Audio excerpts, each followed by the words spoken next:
Hello, this is Vinny here. Today, I want to go back into the discussion of REITs because the market is expecting that US Fed would be cutting rate 2 more times next year, 2026. And we know that there is an inverse relationship between REITs and interest rate. If the interest rate goes down, then very likely REITs are going to go up. So this video, we talk about from the point of view charts for Singapore REITs, especially these REITs, which is the Lion Philippe S REITs, which is one of the REITs that I've highlighted in the earlier video. And the price here is adjusted for dividends because that when we look at a chart, there will be price feed that doesn't adjust for dividends. For example, right click here and we go setting and you see that data modifications is adjusted for the dividends that's being received. Okay, so that is where companies declare dividends and then the charts actually adjust that.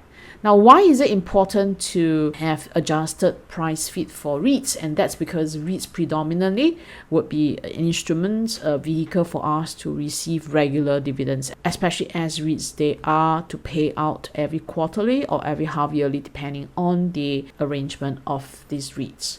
Now let's talk about what it has been doing with an adjusted dividend. So for example, if you bought in near this low point here, at all this low point here, and after receiving dividends and after the current price, then these would be likely the gain if you were to sell at around this price here. So presuming that you buy around, let's say 70 cents, and right now it's at 85, then that would be likely the gain over, let's say, for 2025. But what is really important is this, right? Is that we know that next year it's going to be a rate cut environment, and the REITs are actually trying to make a higher high from the technical point of view. Now, what do I mean by higher high? So for example, take a look at this where it was showing this high point here, right? Then this point here, theoretically, if you compare to this point here, it's a lower high. So this means that every time that price moved up, even with dividend, it still cannot beat the price that happens somewhere between 2022 to 2023.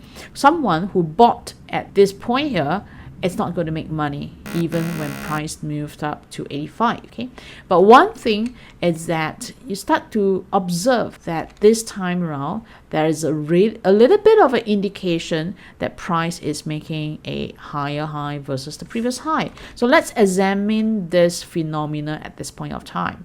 So I would just draw in a horizontal level here, and you realize that priced at this moment had made a higher high than the previous high. So in other words, those who bought around here, this was the price here, and if price is to reach this point here, then they would theoretically be able to make some money because it means that right now it's able to beat the previous high. So with the price movement here, it seems to suggest that the REIT, or rather these particular REITs, found a resistance level somewhere around the price range of 88 cents. Okay.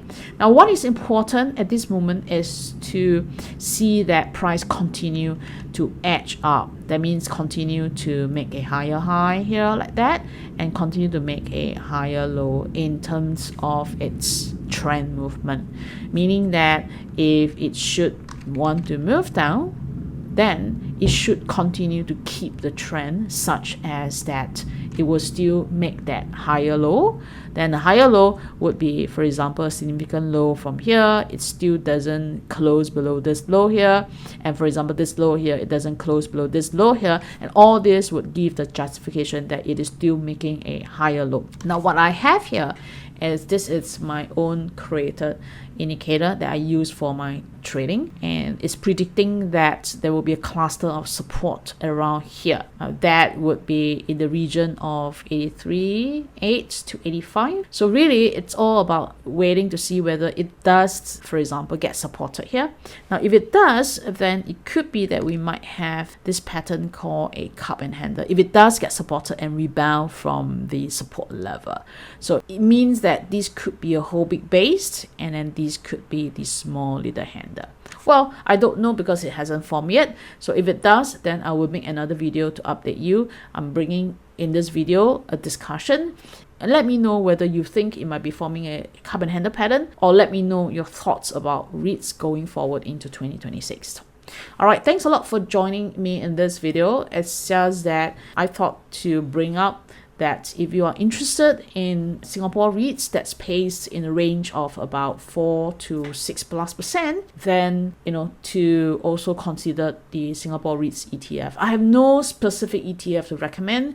I'm not making any financial advice. I'm just bringing up that at least for those who invested, for example, a few years ago, at least REITs at this moment are back to par on the highest purchase price if you add in the dividends.